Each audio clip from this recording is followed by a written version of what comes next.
দীর্ঘ ২.৫ বছরেও আলোর মুখ দেখেনি খুলনার সিটি কর্পোরেশনের পরিত্যক্ত প্লাস্টিক বর্জ্য দিয়ে তরল জ্বালানি এবং জৈব সার তৈরির প্ল্যান্ট। ২০২৩ সালে প্রকল্পের কাজ শেষ হলেও এখনও উৎপাদনেই যেতে পারেনি সংশ্লিষ্টরা। তবে তারা বলছেন দ্রুত উৎপাদিত পণ্য বাজারে ছাড়া হবে। খুলনা থেকে শঙ্কর কুমার বিষ্ণুর তোলা ছবিতে বাবুল আক্তারের রিপোর্ট। দেশের পরিবেশ দূষণকারী অন্যতম উপাদানের নাম প্লাস্টিক। সেই প্লাস্টিক বর্জ্যকে সম্পদে রূপান্তরিত করার উদ্যোগ নেয় খুলনা সিটি কর্পোরেশন। রূপসা নদীর পাড়ে বটিয়াঘাটা উপজেলার মাথাডাঙ্গা এলাকায় কম্পোস্ট প্ল্যান্ট নির্মাণ করা হয়। বর্জ্য থেকে প্রতিদিন ২০ মেট্রিক টন সার, একই সঙ্গে ৫০০ কেজি তরল জ্বালানি তৈরির ক্ষমতা রয়েছে এই প্ল্যান্টে। এছাড়া দূষিত পানি পরিশোধন করে সার উৎপাদনে ব্যবহার করা যাবে এখানে। কিন্তু ২০২৩ সালের জানুয়ারিতে প্রকল্পের কাজ শেষ হলেও এখনো পর্যন্ত উৎপাদনেই যেতে পারেনি। বিভিন্ন জায়গা থেকে ময়লা বর্জ্য আসার পরে ময়লা বর্জ্যগুলো ছাঁটাই হয়।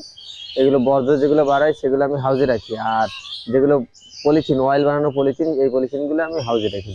উৎপাদন শুরু না হলেও প্রকল্প ব্যবস্থাপক বলছেন দ্রুত জৈব সার বাজারে ছাড়তে পারবেন। তবে ফার্নেস অয়েল তৈরি করার মতো পর্যাপ্ত উপাদান এই মুহূর্তে নেই।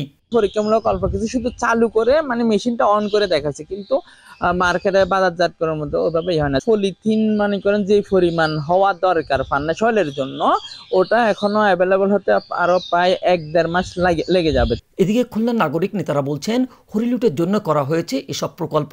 এর কোনো সুফল পাওয়া না গেলেও ঋণের বোঝা টানতে হয় জনগণকে। এটার যে আউটপুট, সেই আউটপুটটা না পাওয়ার কারণে যেটা হবে যে ঋণ তো পরিশোধ করতে হবে, এবং সেই ঋণের বোঝা জনগণের মাথায়, খুলনা নগরবাসীর মাথায়, অথচ সেখান থেকে আসলে কোনো আউটপুট আসছে না।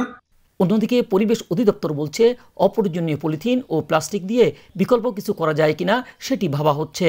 পলিথিনের সুষ্ঠু ম্যানেজমেন্ট যদি আমরা সঠিক রাখতে পারি, তাহলে ব্যান পলিথিন নিষিদ্ধের যে সুফল, তখন আমাদের সমাজে একটা গুড একটা সুফল পাওয়া যাবে। ২০২২ সালের জানুয়ারি মাসে পরিবেশ অধিদপ্তরের 3R পাইলট প্রকল্পটি শুরু হয়। প্রায় ২ একর জায়গার উপর ৫,২৫,০০,০০০ টাকা ব্যয়ে এই কম্পোস্ট প্ল্যান্টটি নির্মাণ করা হয়েছে। Babul Akter, Asian television, Khulna.